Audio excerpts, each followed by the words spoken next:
লড়াইয়ের ওই ময়দানেতে যেতে তোমাকে হবে, প্রয়োজনে সব রক্তটুকু জমিনেই ঢেলে দেবে।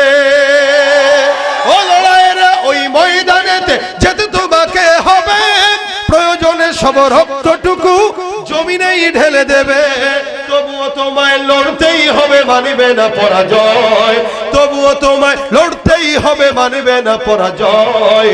বিপ্লব মানে জীবন দেয়া বসে থাকা নয়, সে কোনদিন আসবে না রে করো যদি ভয়। ঠিক কিনা?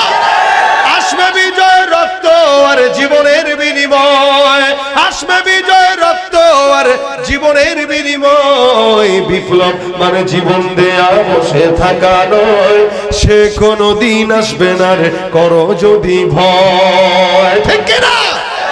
ভয় পাবো কাকে? জোরে জোরে কাকে? লিল্লাহে তাকবীর।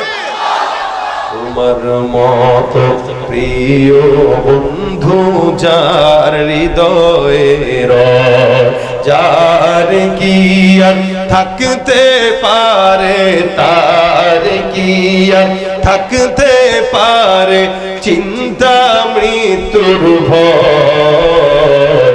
আমরা সাহাবা একরামদের ইতিহাস পড়ে জানতে পারি, যুদ্ধের ময়দানে যখন সাহাবা আজমাইন যেতেন, যদি কারো বয়স 60 ঊর্ধ্ব হতো, সেও 30 বছরের টাকরা নওজওয়ানের মতো হয়ে যেত।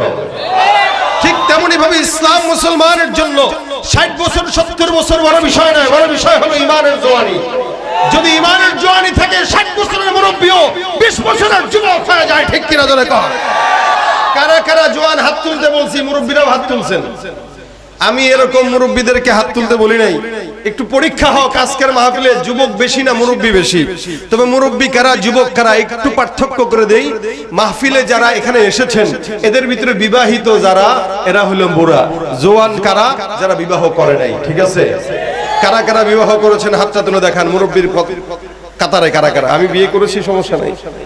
বিয়ে করেছেন কারা? হাত তোলেন। বিয়ে করেছেন? নারায়ে তাকবীর। শুধু বিবাহিতরা লিল্লাহে তাকবীর। এই তুমি দিলা কেন? ওর বাপে পড়ছে। এবার অবিবাহিতরা হাত তুলো। কারা বিয়ে করে নাই?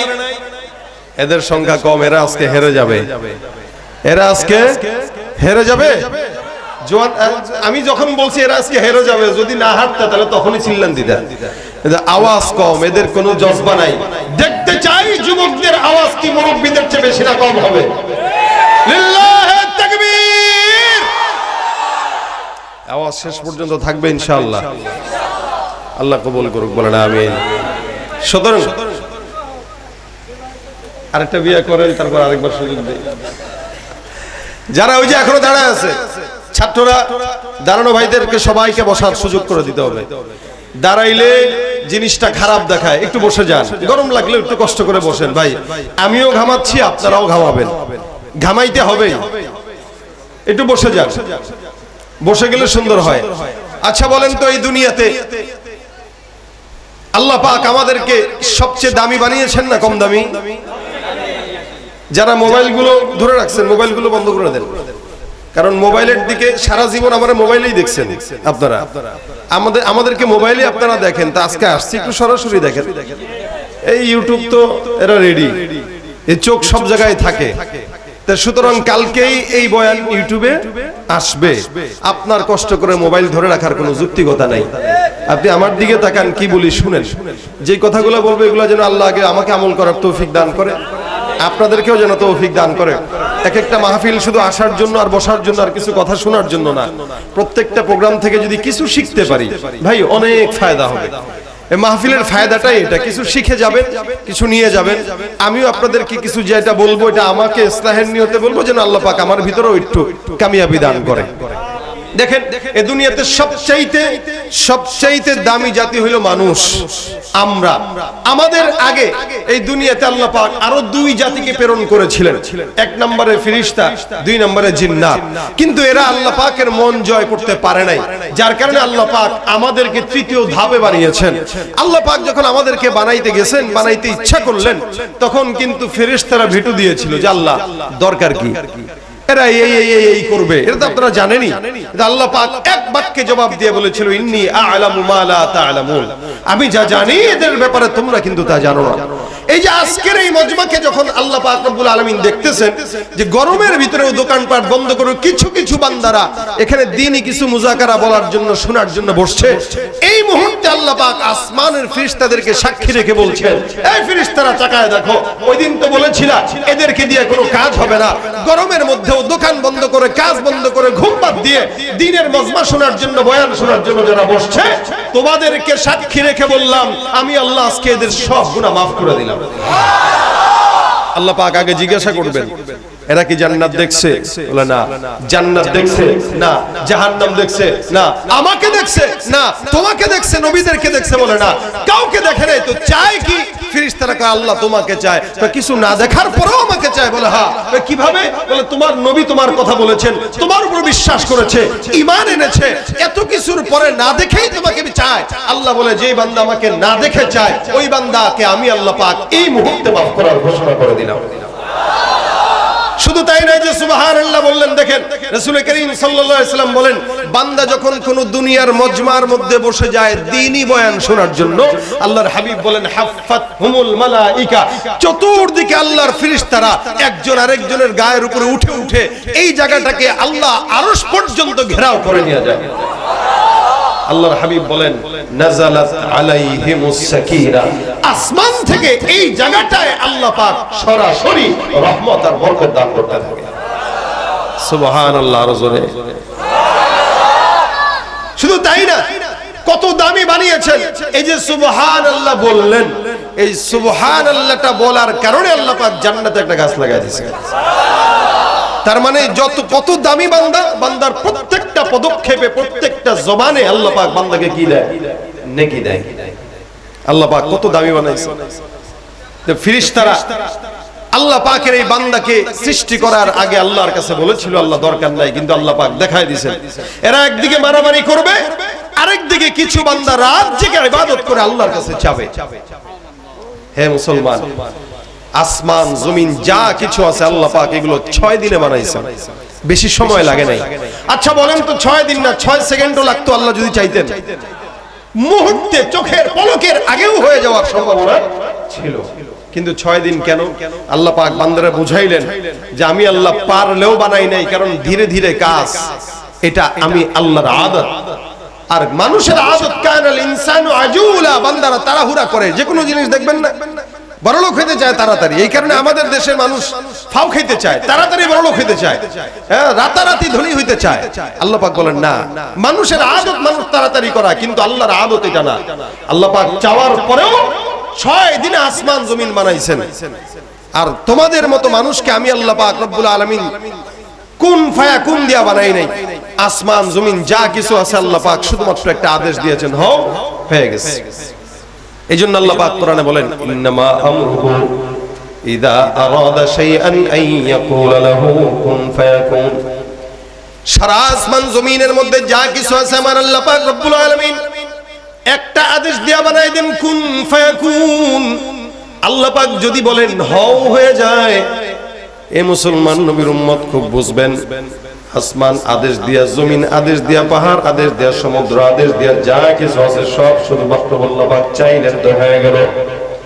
আপনার মতো আমার মতো বান্দা যারা আছে, 3.5 হাত বডির মানুষকে আল্লাহ পাক হও বলার সঙ্গে সঙ্গে হয় নাই। আমার আল্লাহ পাক আগে ফেরেশতা পাঠায় দিলেন জমিনের মধ্যে, হে জিবরাইল যাও জমিন থেকে কিছু মাটি নিয়ে আসো, আমি আল্লাহ এমন এক দল জাতি বানাইতে চাই যাদেরকে আমি আল্লাহ পাক মাটি দিয়ে বানায় দিব। আল্লাহর আদেশ পাওয়ার পর ফেরেশতা জিবরাইল জমিনের কাছে আসলেন মাটি নেওয়ার জন্য, জমিন তাকে দেয় না। জমিন বলে আল্লাহ তোমার কাছে বানা চাই এই জিবরাইল থেকে। হে জিবরাইল, আল্লাহর রাস্তে তুই আমার থেকে মাটি নিস না। জিবরাইল ফেরেশতা ফেরত চলে যায়, আবার আরেক দল আসে, আবার আরেক ফেরেশতা আসে। আমার আল্লাহ পাক রব্বুল আলামিন সর্বশেষ যেই ফেরেশতাকে বললেন, এই ফেরেশতার নাম হলো আজরাইল, যাকে আল্লাহ পাক বান্দার জান কবজ করার জন্য নির্দিষ্ট করেছে। এই মালাকুল মাউত ফেরেশতাকে আল্লাহ পাক পাঠায় দেন, যাও জমিনের মধ্যে থেকে কিছু মাটি নিয়ে আসো। আমার ফেরেশতা আল্লাহ পাক রব্বুল আলামিনের আদেশে জমিন থেকে মাটি নেওয়ার জন্য তৈয়ার।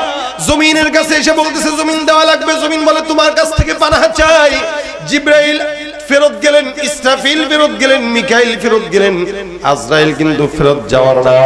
আজরাইল ডাক দেয়া কয় আমার আল্লাহর আদেশ মানা আমার জন্য শিরোধার্য। আল্লাহর ফেরেশতা আল্লাহর আদেশে জমিনের সব জায়গা থেকে মাটির টুকরা নিয়ে নিল।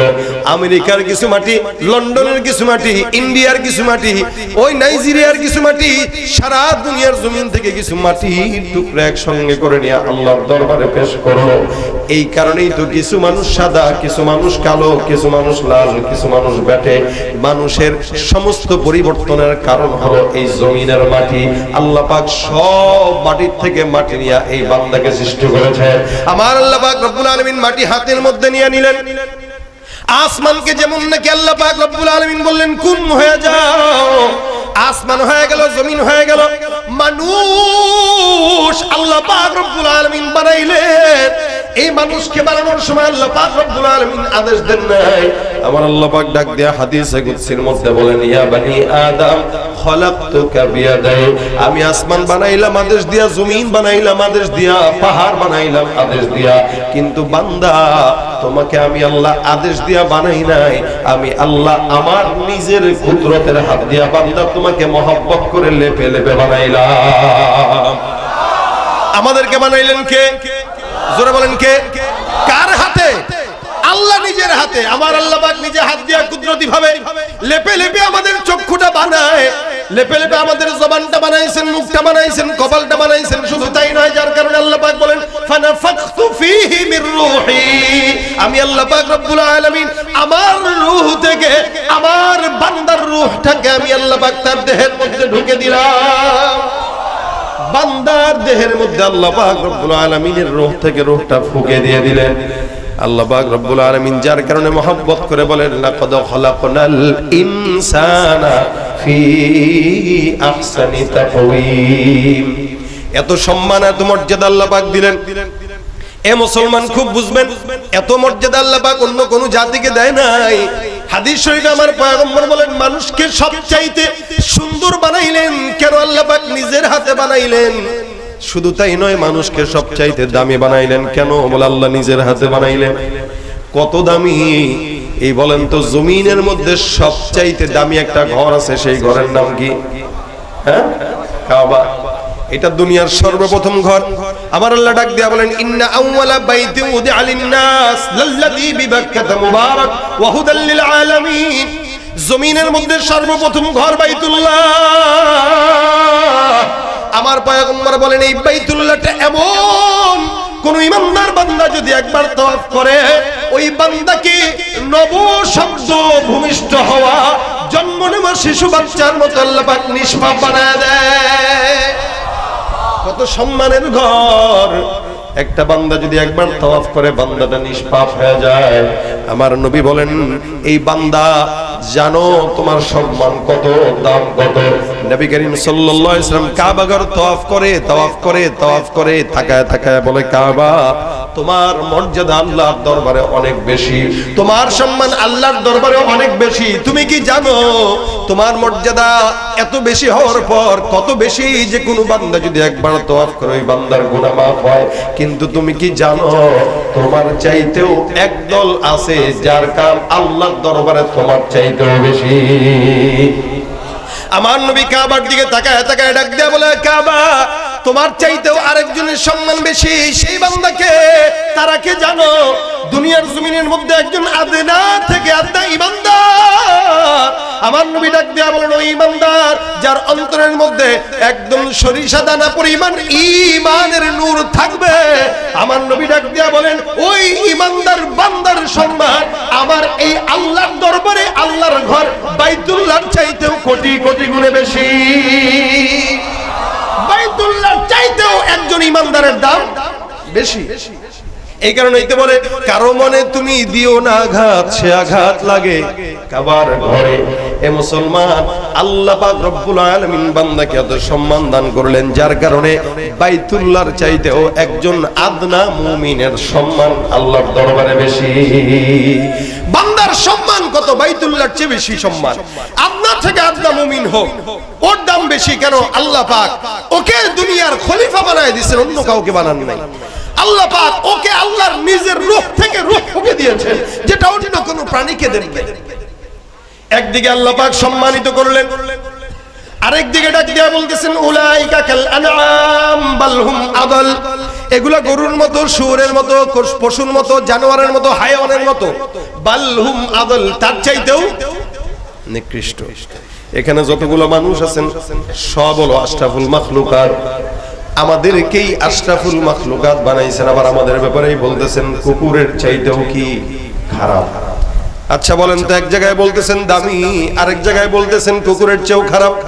কথাবার্তা এদিক সেদিক আছে না? আমরা অনেক সময় বলি না, এই হুজুর একবার এটা বলে একবার এটা বলে, না এইটা বলে ওইটা বলে, বিষয় না। বিষয় হলো যখন যেটা বলা দরকার তখন সেটা বলা। আল্লাহ পাক যখন যেটা বলা দরকার তখন সেটা বলছেন। এক জায়গায় বলছেন এরা দামি, অনেক সম্মানিত, আরেক জায়গায় বলতেছেন এরা কুকুরের চাইতেও খারাপ। বলে কিভাবে? আচ্ছা বলেন তো, মানুষের উপর নামাজ ফরজ কি ফরজ না? কুকুর নামাজ পড়ে? শুয়োর, গরু, ছাগল না। পড়বে কে? মানুষ, অর্থাৎ যারা মুসলমান, এদের উপরে নামাজ কি? ঈমানের পরে সর্বপ্রথম কি? আগে কি? কালেমা, তারপরে কি? নামাজ, রোজা, হজ, যাকাত। ইসলামের খুঁটি পাঁচটা, এটা যে জানে না তো মুমিন হইতে পারে না। এখন সেটা মানুষ, তার উপরে নামাজ পড়া ফরজ। মুসলমান যে গরু নামাজ পড়ে না, কুকুর নামাজ পড়ে না, শুয়োর নামাজ পড়ে না। আমাদের এই সমাজে অনেক মুসলমান আছে যারা মুসলমান দাবি করে লেকিন পড়ে না। আছে না নাই? আল্লাহ বলে যে নিজেকে মুসলমান দাবি করলো, নামাজ পড়লো না, কুকুরেরও নামাজ নাই, গরু ছাগলেরও নামাজ নাই, সে মুসলমান হওয়ার পরে তারও নামাজ নাই। তার মধ্যে আর গরু ছাগলের মধ্যে কোনো পার্থক্য নাই। তুমি রমজান এলে রাখো না রোজা, দিনকে করো আঘাত, পয়সা কড়ির নেই তো অভাব, দাও না তো যাকাত। ঠিক কিনা? রমজান এলে রাখো না রোজা, দিনকে করো আঘাত, পয়সা কড়ির নেই তো অভাব, দাও না তো যাকাত। তুমি ইমানদারির বড়াই করো, নেই তোমার ঈমান, তুমি ইমানদারির বড়াই করো, নেই তোমার ঈমান। তুমি কেমন মুসলমান, তুমি কেমন মুসলমান?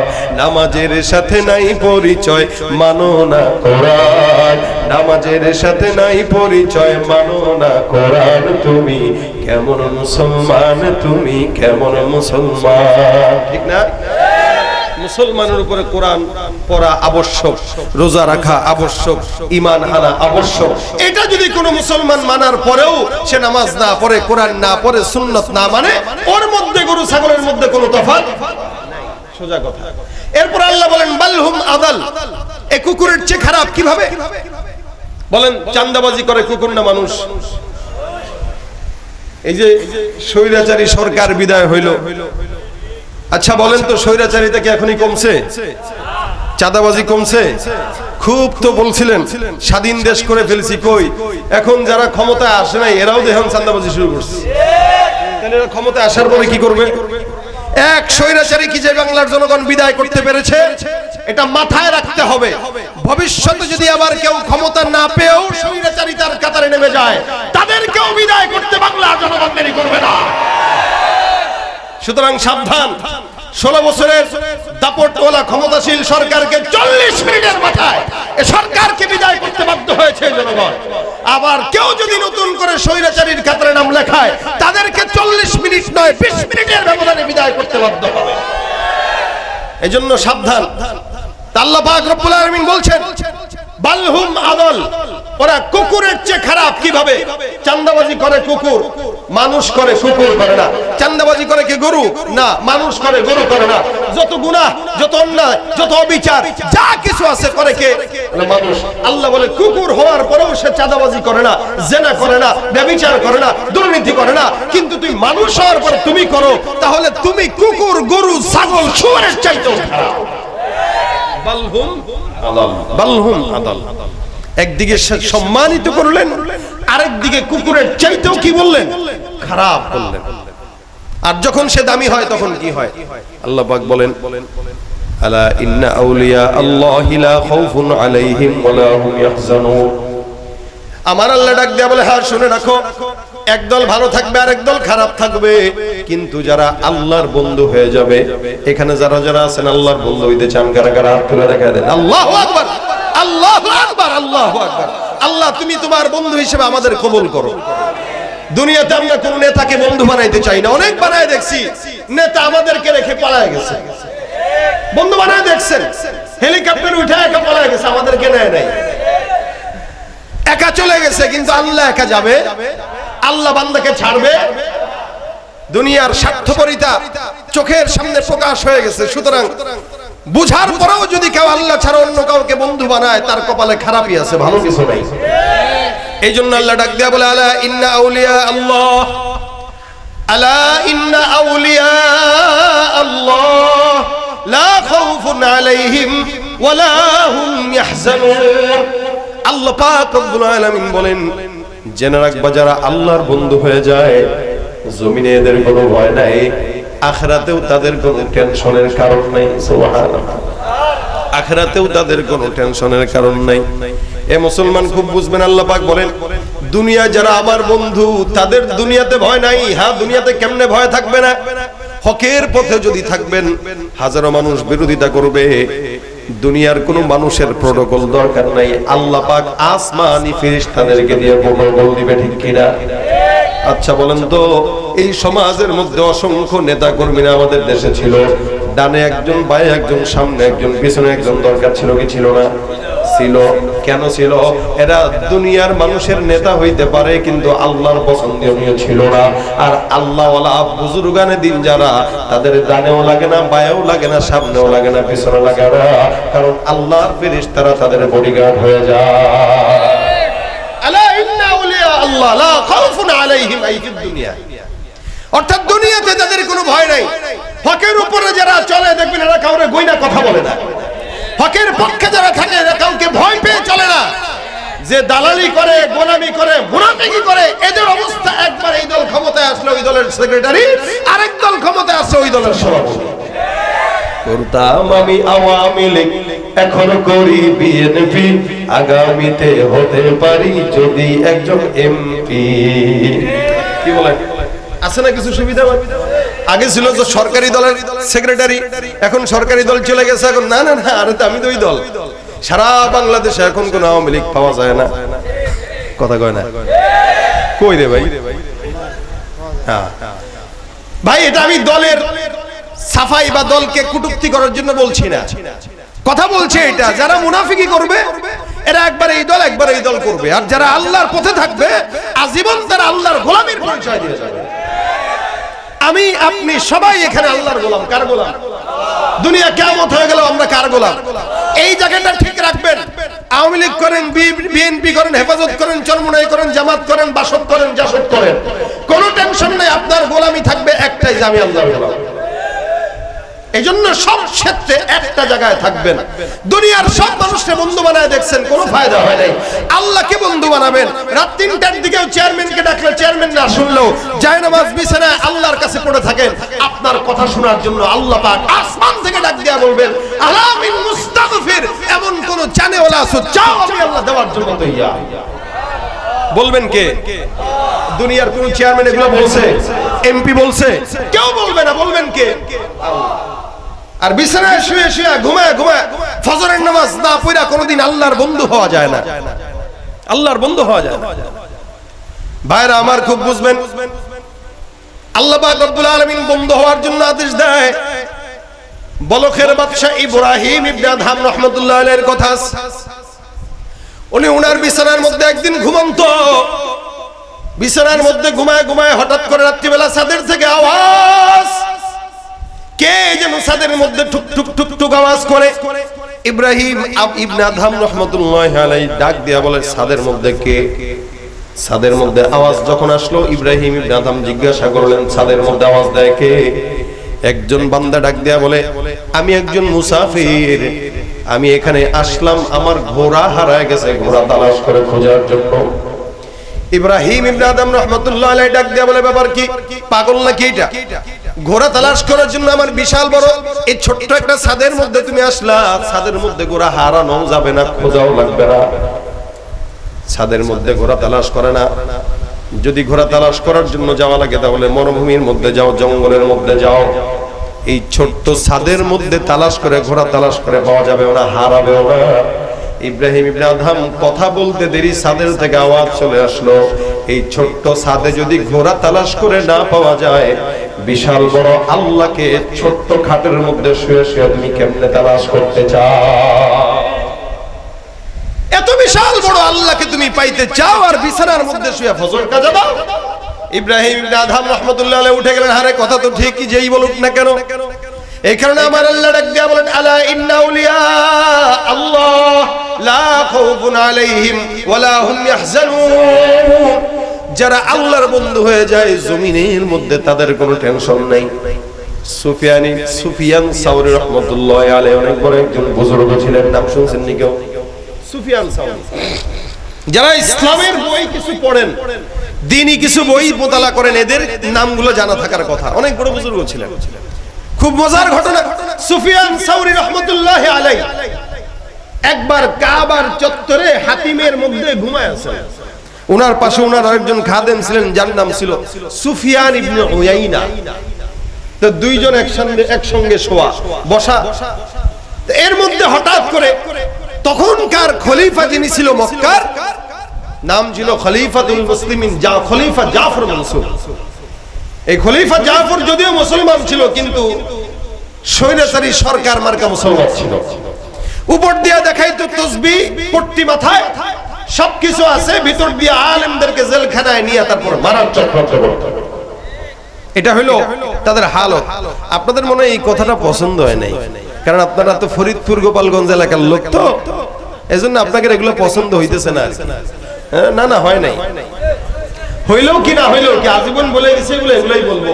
যারাই হকের বিপক্ষে আমরা তাদের বিপক্ষে, হকের পক্ষে যারা আমরা তাদের পক্ষে। আপনারা মনে হয় পক্ষে না, পক্ষে আপনারা। কিছু মুসলমান এই দেশে আছে যারা নামাজ পড়ে, রোজাও রাখে, কিন্তু জায়গা মতো উল্টাপাল্টা কাজ করে। খলিফা জাফর মনসুর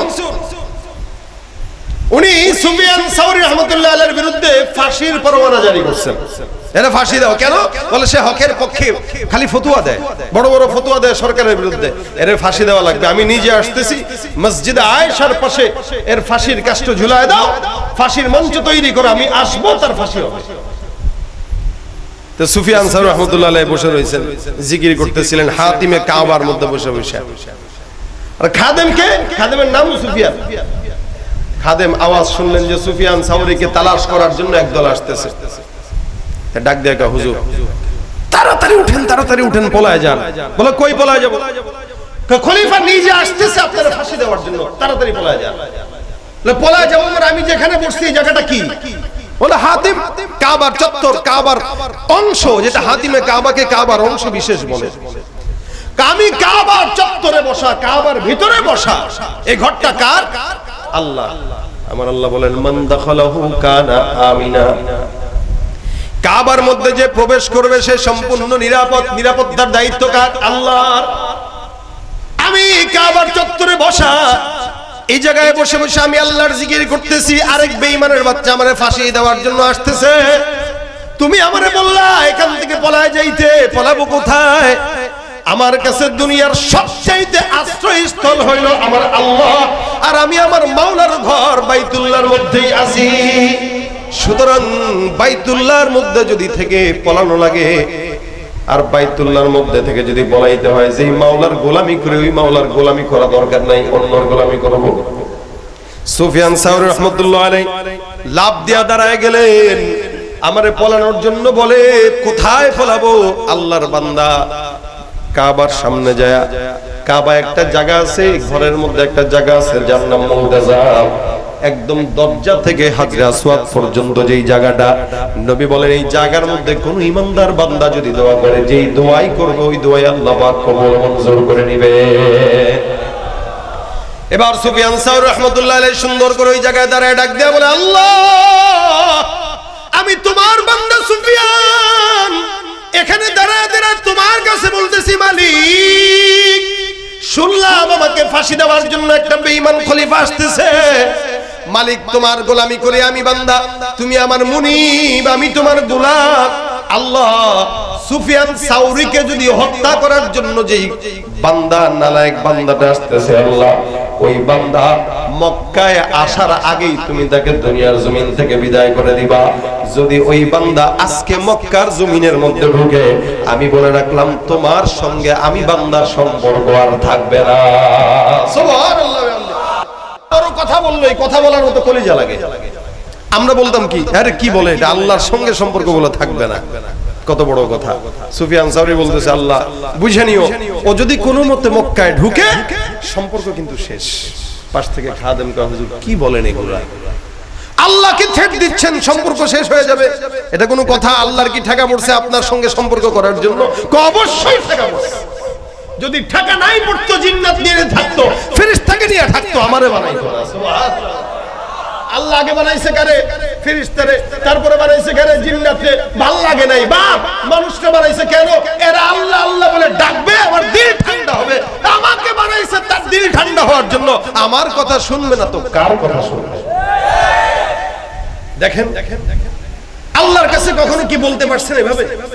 কখনো কি আমরা বলছি আল্লাহ এই আতা ইবনে আবি রাবাহ একজন তাবেঈ, বিখ্যাত তাবেঈ আতা ইবনে আবি রাবাহ, ওনার একটা দাসী ছিল, আল্লাহ ওয়ালাদের দাসীও সেই কোয়ালিটির দাসী।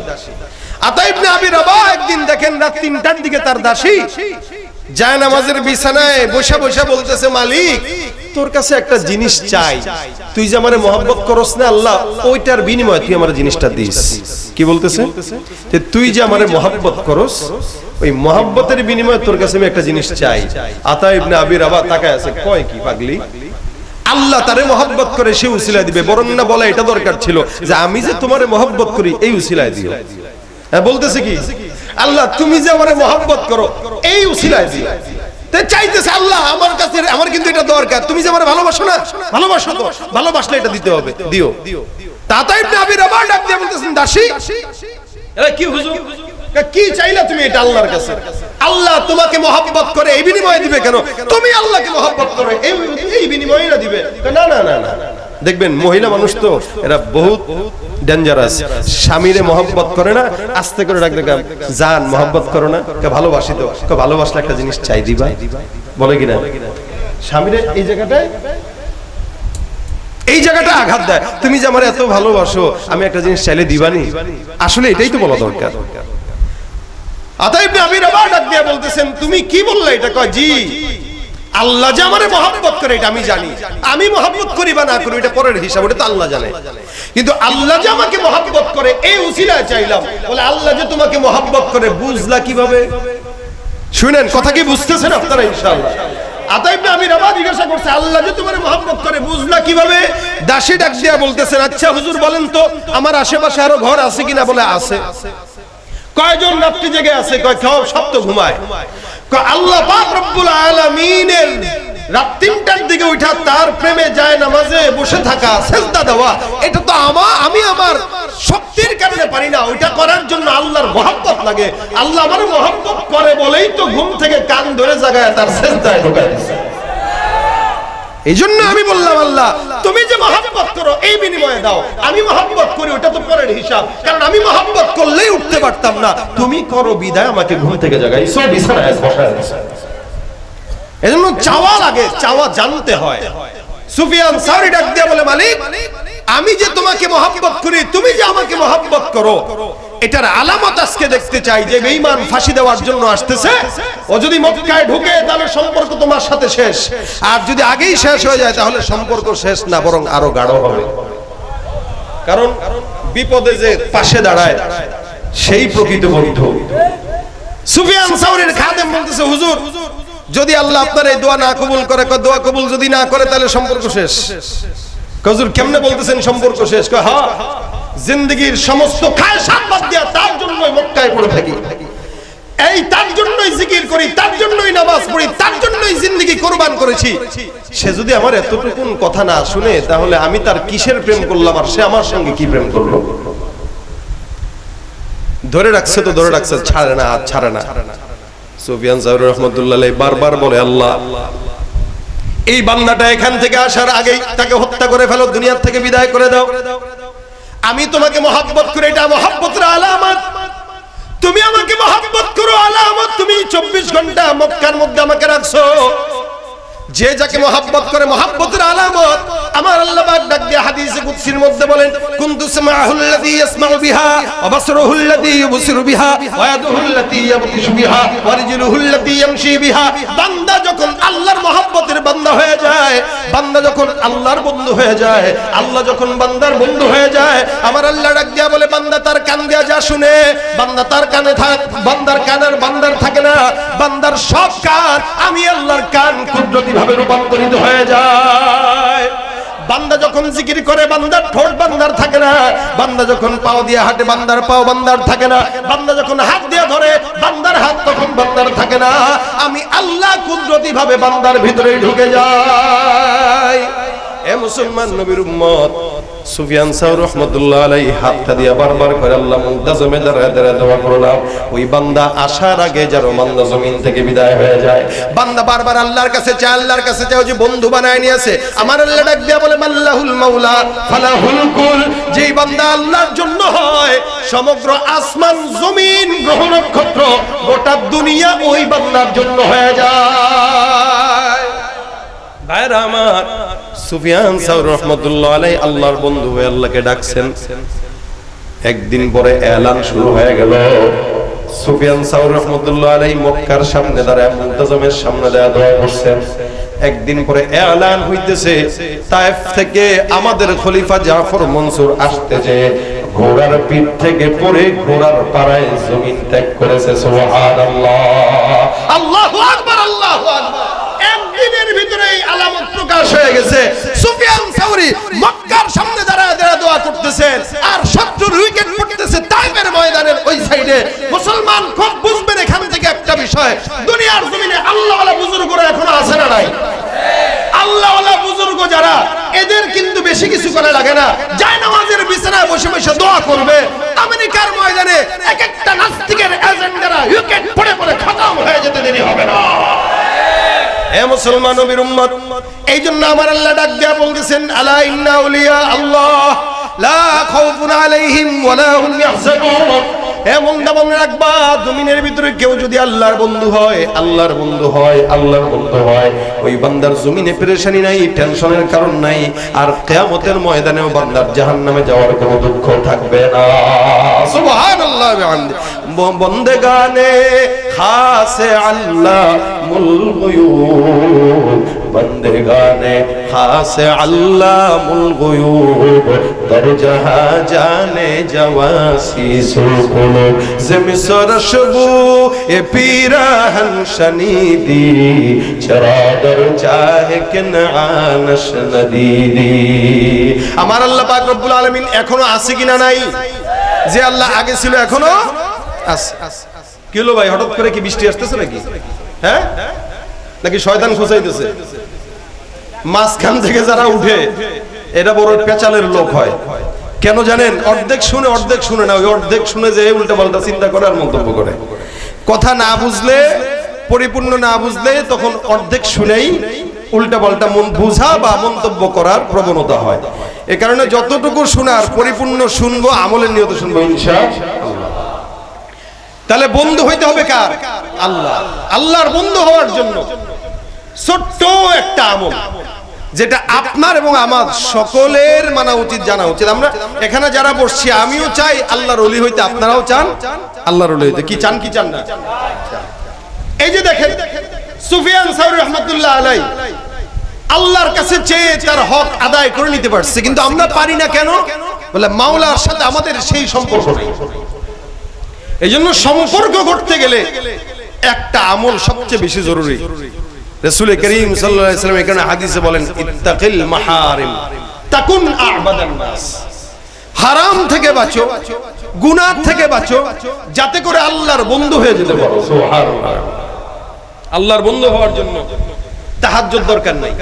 আবারও বলছি, আল্লাহর বন্ধু হওয়ার জন্য, ওলি হওয়ার জন্য তাহাজ্জুদ দরকার নাই, জিকির দরকার নাই, বেশি বেশি দান দরকার নাই, অনেক বেশি সুফিগিরি দরকার নাই। আল্লাহর বন্ধু হওয়ার জন্য সবচেয়ে বড় যে জিনিসটা দরকার, ওটা হলো গুনাহ মুক্ত হায়াত। কি হায়াত বলেন? গুনাহ মুক্ত হায়াত। যার গুনাহ মুক্ত হায়াত আছে সে সবচেয়ে ওলি। আমাদের দেশে তো ওলি কাকে মনে করে? আমার মতো পাগড়ি যারা লাগে এদেরকে বুজুর্গ মনে করে, অথবা বিশাল বড় একটা রুমাল লাগাই দিছে সে মনে করে অনেক বড় বুজুর্গ। না, এটা বুজুর্গের আলামত কখনোই না। আবার অনেকে মনে করে না না ভাই পাগড়ি পরলেই কি বুজুর্গ হয় নাকি, আমার দাড়ি না থাকলে আমার দিল ঠিক আছে, এগুলো ভণ্ড কথা। বুঝেন নাই? যে বলে আমি টুপি পাগড়ি পরতে পারি না, প্যান্ট শার্ট যদিও পরি কিন্তু ওই হুজুরগর চাইতে ভালো আছি, না না, এটা আরো বড় ভণ্ড। কারণ আল্লাহ পাক বলেছেন কদ আনজালনা আলাইকুম লিবাসা ইউয়ারি সাওআতিকুম ওয়া রিশা ওয়া লিবাসুত তাকওয়া যালিকা খায়র। পোশাক আল্লাহ পাক দিবেন ঠিক আছে, কিন্তু তাকওয়ার একটা পোশাক আছে, যেই পোশাক পরে বিড়ি টানা যায় না ওটাই তাকওয়ার পোশাক। আচ্ছা বলেন যে দাড়ি টুপি পাগড়ি পরে কি বিড়ি টানা যাবে? প্যান্ট শার্ট করে টানা যাবে। সুতরাং কেউ যদি বলে ভাই প্যান্ট শার্ট করলে আমি ঠিক আছি, ও ঠিক নাই, ও ভুল পথে আছে। ওইটারে এস্টাবলিশ করার জন্য সে হুজুরদেরকে খারাপ বানায়, নিজেরা সুফি বানাইতেছে। তবে এটা মনে রাখবেন, বেশি বেশি তাহাজ্জুদ জিকির আজকার বান্দার বুজুর্গির আলামত না। বুজুর্গি সবচেয়ে বড় বুজুর্গ সে যে গুনাহ থেকে বাঁচতে পারে। এখানে রাসূল বলেন গুনাহ থেকে বাঁচো, আল্লাহর ওলি হয়ে যাবে। সুবহানাল্লাহ। হ্যাঁ, ওলা ফরজান যদি গুনাহ হয়েই যায়, যদি গুনাহ হয়েই যায়, হবে তো অবশ্যই আমিও গুনাহগার, আপনারাও গুনাহগার। এখানে এমন কেউ নাই যার গুনাহ নেই। আমরা আরো বেশি গুনাহ করি। একমাত্র নবী, সাহাবী, তাবেঈরা ছাড়া সব বান্দা গুনাহগার। কিন্তু গুনাহ করাটা দোষের না, গুনাহের উপরে অটল থাকাটা দোষের। অনেক বান্দা আছে সারা জিন্দেগি গুনাহ করতেই থাকে, এটা দোষের। আবার কেউ আছে 10 বছর গুনাহ করছে, পরে আলহামদুলিল্লাহ ভালো হয়ে গেছে। এজন্য গুনাহগার যারা, তাদের জন্য একটা আমল আজকের মাহফিল থেকে যেটা নিয়ে যাব ইনশাআল্লাহ। ইনশাআল্লাহ বলেন জোরে, ইনশাআল্লাহ। শুনেন, এই যে মাহফিলে আসেন, এখন থেকে শীতের মৌসুম আসতেছে আস্তে আস্তে, প্রতিনিয়তই এই পাশের গ্রামে একটা হবে, তার পাশের গ্রামে একটা হবে, অনেক ওয়াজ শুনবেন, অনেক ওলামা ইকরামদের জবাব থেকে। কিন্তু নিয়ে যাবেন কি এক এক মাহফিল থেকে একটা করে জিনিস নেন আর নিজের ভিতরে ঢুকান। ইনশাআল্লাহ আল্লাহ পাক আপনার জিন্দেগি পরিবর্তন করবেন। আজকের যে জিনিসটা আমরা ফলো করব, আমরা এখানে চাই সবাই আল্লাহর বন্ধু হইতে, পছন্দিদা হইতে। যে আল্লাহর বন্ধু হয় আল্লাহ পাক তার জন্য হয়ে যায়। আজকের আমলটা কি? হারাম থেকে বাঁচবো, গুনাহ থেকে বাঁচবো এক নম্বর, আর গুনাহ থেকে বাঁচবো এক নম্বর। এর পরেও যদি হয়ে যায় করব কি? ইস্তিগফার। কি বলেন? ইস্তিগফার। কেন? নবী করিম সাল্লাল্লাহু আলাইহি ওয়াসাল্লাম নিজে বলেন, আমি রাসূল নিজে হওয়ার পরেও প্রতিনিয়ত 70 থেকে 100 বার আমি ইস্তিগফার করছি। সুবহানাল্লাহ। কে পড়ছেন? কে? রাসূল নিজে। আচ্ছা বলেন, আমাদের রাসূলের কি কোনো গুনাহ আছে? যেই নবী করিম সাল্লাল্লাহু আলাইহি ওয়াসাল্লাম আমাদেরকে সুপারিশ করে জান্নাতে নেবেন, সেই রাসূল 100 বার ইস্তিগফার করতেন। চিন্তা করা যায়, আমাদের তো 100 কোটি বার পড়া দরকার। 100 কোটি বার পড়া দরকার আমাদের, কিন্তু আমরা পড়িও না। আমাদের গুনাহ হইতে থাকে, আমরা গুনাহ করতেই থাকি, আমাদের কোনো অনুভূতিও নাই। এইজন্য নবী করিম সাল্লাল্লাহু আলাইহি ওয়াসাল্লাম বলেন বেশি বেশি ইস্তিগফার করো। ইস্তিগফার করার দ্বারা বান্দা মুস্তাজাবুদ দাওয়া। সুবহানাল্লাহ। যে বেশি ইস্তিগফার করে, ইস্তিগফার কি হয়? বলে ইস্তিগফার সব বিপদ থেকে বান্দাকে হেফাজত করে, ইস্তিগফার সব গুনাহ থেকে বান্দাকে পবিত্র বানায়, ইস্তিগফার বান্দার ব্যবসায় বরকত দেয়, ইস্তিগফার বান্দাকে ব্রেন শক্তি বাড়ায় দেয়, ইস্তিগফার বান্দার রিজিকের ওয়াসাত দান করে। ইস্তিগফার পড়বেন, আল্লাহ পাক জীবনের প্রত্যেকটা মোড়ে মোড়ে বরকত দান করে দিবেন। যারা এখানে ব্যবসা করেন, ব্যবসায়ী ভাইরা দোকানে বসে বসে ইস্তিগফার করেন, যখন সময় হয় আস্তাগফিরুল্লাহ আস্তাগফিরুল্লাহ আস্তাগফিরুল্লাহ। রিকশা চালাইতেছেন আস্তাগফিরুল্লাহ আস্তাগফিরুল্লাহ, বাসের ড্রাইভারি করতেছেন আস্তাগফিরুল্লাহ আস্তাগফিরুল্লাহ, মা বোনরা রান্না করতেছে আস্তাগফিরুল্লাহ, কাপড় ধুইতেছে আস্তাগফিরুল্লাহ। 10 জন বন্ধু একসঙ্গে বসে রয়েছেন, হুট করে 2 জন গীবত শুরু করলো, গীবত শুরু হওয়া মাত্রই জোরে বলে দিবেন আস্তাগফিরুল্লাহ আস্তাগফিরুল্লাহ। শয়তান আসছে, তার কারণে গীবত চলতেছে। দেখবেন আপনার ইস্তিগফারের কারণে আরো 2 জন ইস্তিগফারের আমলদার হয়ে যাওয়ার একদম সুযোগ আছে। সুতরাং যখন আপনার পাশে কেউ গুনাহ করে, গীবত করে, শিকায়াত করে, ইস্তিগফার তাকে মনে করায় দেন যে বেশি ইস্তিগফার করবে সে তত গুনাহমুক্ত জিন্দেগি অর্জন করতে পারবে। এইজন্য আজকের এই প্রোগ্রাম থেকে আমরা নিয়ত করব, এখন থেকে নিয়ে বাসায় যাব, প্রতিনিয়ত যখন সময় হয়, যখন সুযোগ হয়, জবানের কাজ নাই, হাতের কাজ আছে, পায়ের কাজ আছে, জবানের একটা মাত্র কাজ থাকবে কি? বলেন বলেন বলেন, আস্তাগফিরুল্লাহ। বলেন আস্তাগফিরুল্লাহ আস্তাগফিরুল্লাহ আস্তাগফিরুল্লাহ। আচ্ছা, সারা দিনও যদি পড়েন জিহ্বা ব্যথা হবে? পেটে ব্যথা হয় না? পেট ব্যথা হয় কিনা? হাতের ব্যথা হয় কিনা? দাঁতের ব্যথা হয় কিনা? নাকে ব্যথা হয়, কানে ব্যথা হয়, চোখ ব্যথা হয়, মাথা ব্যথা হয়, এরপরে পেট ব্যথা হয়, পা ব্যথা হয়, রান ব্যথা হয়, হাত ব্যথা হয়, লেকিন জিহ্বা ব্যথা কোনদিন কি দেখছেন কেউ বলছে ভাই জিহ্বাটা ব্যথা করতেছে? আল্লাহ জিহ্বা ব্যথা দেয় নাই কেন? বান্দা জিহ্বা দিয়া মাওলার জিকির করে। এই কারণে আল্লাহ পাক জিহ্বাকে ব্যথা দেন নাই। সারা জিন্দেগিও যদি বলেন আস্তাগফিরুল্লাহ আস্তাগফিরুল্লাহ আস্তাগফিরুল্লাহ আস্তাগফিরুল্লাহ আস্তাগফিরুল্লাহ আস্তাগফিরুল্লাহ আস্তাগফিরুল্লাহ, জিহ্বা ব্যথা হবে না। কেন? এই জিহ্বাটা দিছেই আল্লাহ ইস্তিগফার করার জন্য।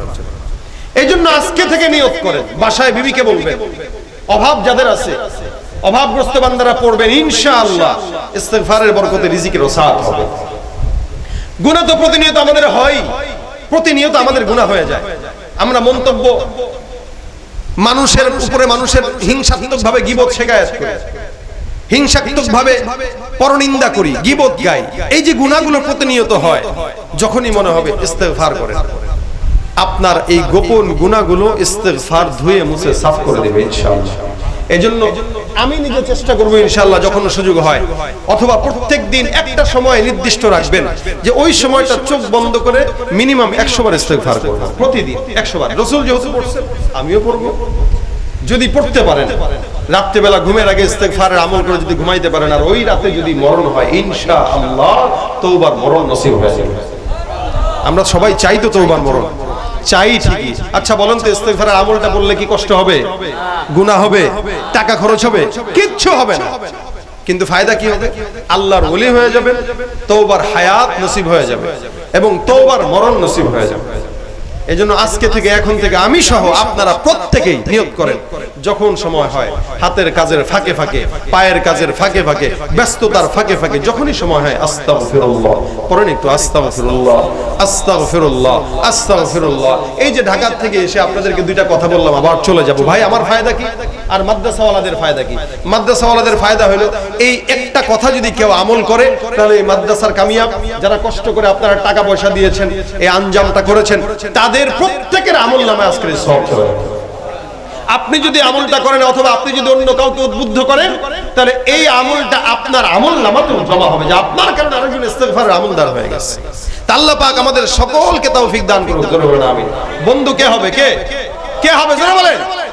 তোমার মতো প্রিয় বন্ধু যার হৃদয়ের, যার কি আর থাকতে পারে, তার কি আর থাকতে পারে চিন্তা মৃত্যুর ভয়।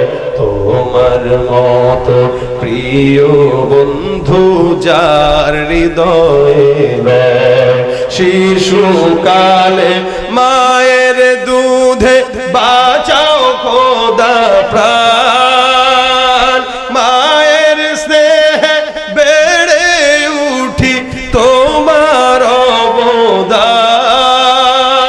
শিশুকালে মায়ের দুধে বাঁচাও খোদা প্রাণ, মায়ের স্নেহে বেড়ে উঠি তোমার অবদান। বন্ধু হয়ে ভালোবাসা, বন্ধু হয়ে ভালোবাসা ছড়াও জগতময়।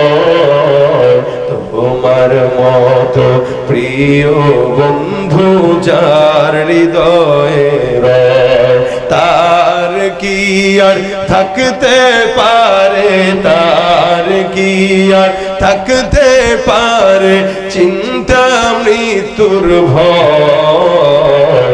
তোমার মতো প্রিয় বন্ধু যার হৃদয়ে, তোমার মতো প্রিয় বন্ধু যার হৃদয়ে। আল্লাহ আমাদেরকে বন্ধু বানায় দেখ, তার বন্ধু হিসেবে কবুল করে নেন। যা বললাম শুনলাম সব কিছু আমল করার তৌফিক দান করে নেন। এই মাদ্রাসায় এই পর্যন্ত যারা দান করেছেন, এই পর্যন্ত যারা টাকা দিয়েছেন, অনেকে রড দিয়েছেন, অনেকে এই সেই দিয়েছেন, আপনাদের সকলের দানের উছিলায় আল্লাহ যেন আপনাদের গুনাহ মাফ করে দেয়, আল্লাহ যেন বিপদ থেকে হেফাজত করে।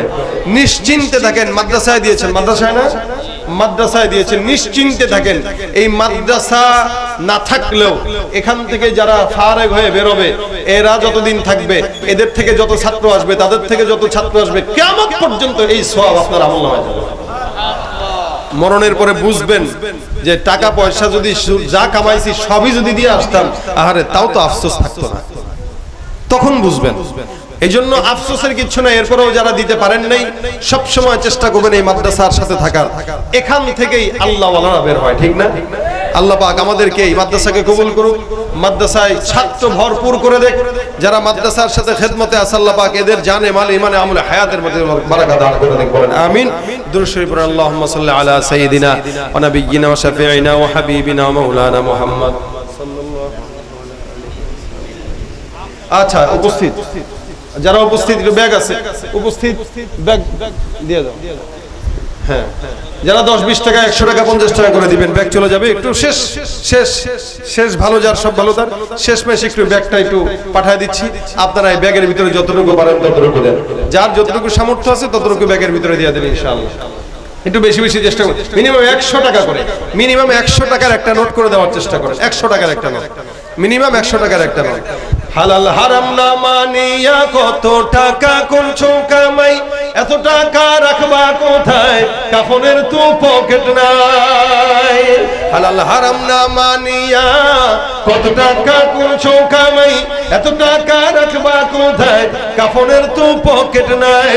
টাকা পয়সা লইয়া কি কেউ কবরে গেছে, টাকা পয়সা লইয়া কি কেউ কবরে গেছে, কি জবাব দিবি রে তুই আল্লাহর কাছে, কি জবাব দিবি রে তুই আল্লাহর কাছে। ওরে মানুষ ছবে হুশ দুনিয়ার পিছে, কি জবাব দিবি রে তুই আল্লাহর কাছে। দুনিয়ারি মোহে পড়ে খোদাকে গেছো বলিয়া, জানো কি কবে কখন ছাড়তে হবে এই দুনিয়া। দুনিয়ারি মোহে পড়ে খোদাকে গেছো ভুলিয়া, জানো কি কবে কখন ছাড়তে হবে এই দুনিয়া। তোর পিছে মহা বিপদের সংকেত আছে, তোর পিছে মহা বিপদের সংকেত আছে, কি জবাব দিবি রে তুই আল্লাহর কাছে। ওরে মানুষ ওই ছবে হুশ দুনিয়ার পিছে, কি জবাব দিবি রে তুই আল্লাহর কাছে। আল্লাহ সকলের দানকে কবুল করুক। উঠানো হয়ে গেল, যারা প্রতি রমজানে চাল লিখিয়েছিলেন, এরকম কি কেউ আছেন যে আজকে চালগুলো দিবেন? যদি থাকেন দিয়ে দিবেন, আর যদি না থাকেন আজকে ইনশাআল্লাহ খুব দ্রুত দিয়ে দিবেন। রমজানে চাল লিখিয়েছেন, এরা চালগুলো দিয়ে দিবেন এই মুহূর্তটায়, যতটুকু পারেন ততটুকু দিবেন ইনশাআল্লাহ। আল্লাহুম্মা সাল্লি আলা মুহাম্মদ ওয়া আলা আলি মুহাম্মদ কামা সাল্লাইতা আলা ইব্রাহিম ওয়া আলা আলি ইব্রাহিম ইন্নাকা হামিদুম মাজিদ। আল্লাহুম্মা বারিক আলা মুহাম্মদ ওয়া আলা আলি মুহাম্মদ কামা বারাকতা আলা ইব্রাহিম ওয়া আলা আলি ইব্রাহিম ইন্নাকা হামিদুম مجيد. اللهم أنت السلام.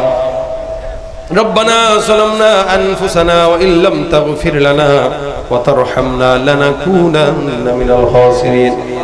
ربنا هب لنا من أزواجنا وذرياتنا قرة أعين واجعلنا للمتقين إماما. رب اغفر لي ولوالدي وللمؤمنين يوم يقوم الحساب. আর রব্বুল আলামিন মাওলা, মাগরিব থেকে এই পর্যন্ত গুনাহগার বান্দারা গুনাহের বোঝা মাথায় নিয়ে তোমার শাহী দরবারে হাত তুলেছে। মেহেরবানি করে তুমি সকলের গুনাহ খাতা মাফ করে দাও। হে আল্লাহ, যা আলোচনা হয়েছে, আলোচনায় ভুল ত্রুটি থাকলে ক্ষমা করে দাও। সমস্ত সওয়াবগুলো তোমার হাবিবের রওজা মোবারকে পৌঁছায় দাও। আল্লাহ, যা আলোচনা করলাম আমল করার তৌফিক দান করে দাও। আমাদের মধ্যে আল্লাহ মুসলমান হিসেবে ভাই ভাই সম্পর্ক গঠন করার তৌফিক দাও। আয় আল্লাহ, জিন্দেগিতে তোমাকেই বন্ধু হিসেবে গ্রহণ করার তৌফিক দান করে দাও। আয় রব্বুল আলামিন, মাদ্রাসায় যারা দান করেছে, যে যে নিয়তেই দান করেছে, আল্লাহ নিয়তটাকে কবুল মঞ্জুর করে নাও। আয় আল্লাহ, হায়াতের মধ্যে রিজিকের মধ্যে বারাকা দান করে দাও। না দানকে উসিলা করে নাজাতের ফয়সালা করে দাও। আর রব্বুল আলামিন, মেহেরবানি করে আমাদের মধ্যে অনেক যুবক ভাইরা আছে এখনো নামাজ ধরতে পারে না, 5 ওয়াক্ত নামাজি বানায় দাও। মা বোনদেরকে পর্দার বিধান মেনে চলার তৌফিক দাও। আয় আল্লাহ, নামাজি বানায় দাও, দিনদার হিসেবে কবুল মঞ্জুর করে নাও। আয় আল্লাহ, মেহেরবানি করে আমাদের মধ্যে অনেকের মা বাবা অন্ধকার কবরে শুয়ে আছে। আয় আল্লাহ, এই কবরের মধ্যে অন্ধকার, কবরের মধ্যে কেউ নাই তুমি ছাড়া। মালিক গো, মেহেরবানি করে আল্লাহ ওই মা বাবার কবরগুলোকে তুমি জান্নাতের বাগান বানায় দাও। হে আল্লাহ মা বাপদেরকে মাফ করে দাও। হে আল্লাহ যাদের মা বাবা জীবিত আছে সুস্থতার হায়াত দান করে দাও। হে আল্লাহ অভাবগ্রস্তদের অভাব দূর করে দাও। ঋণগ্রস্ত যারা আছে ঋণ পরিশোধ করার তৌফিক দান করে দাও। রব্বুল আলামিন মেহেরবানি করে এই মাদ্রাসাকে কবুল করে নাও।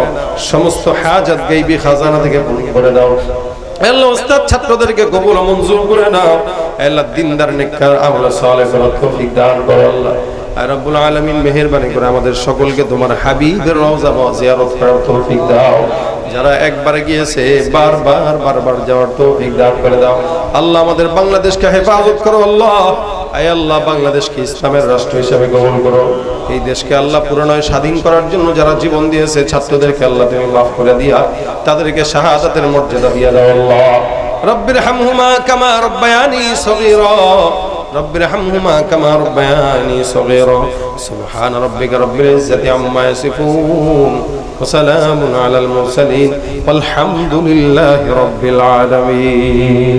আসসালামু আলাইকুম ওয়া রাহমাতুল্লাহ।